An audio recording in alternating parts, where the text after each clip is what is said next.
فرمایا کہ میں ان کی گالیوں کی اگر پرواہ کروں تو اصل کام جو خدا نے مجھے سپرد کیا ہے رہ جاتا ہے۔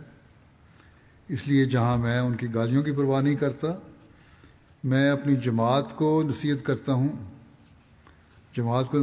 ہوں کہ ان کو مناسب ہے کہ ان کی گالیاں سن کر برداشت کریں اور ہرگز گالی کا جواب گالی سے نہ دیں، کیونکہ اس طرح پر برکت جاتی رہتی ہے۔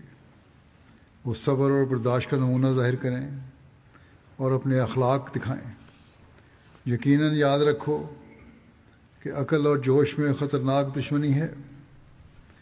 جب جوش اور غصہ آتا ہے تو عقل قائم نہیں رہ سکتی،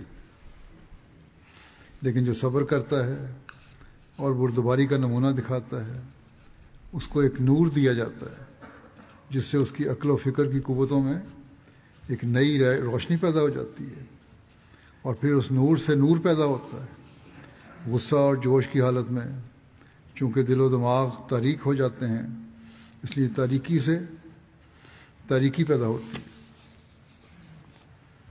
بس یہ وہ سبق ہے جسے ہمیشہ ہمیں یاد رکھنا چاہیے۔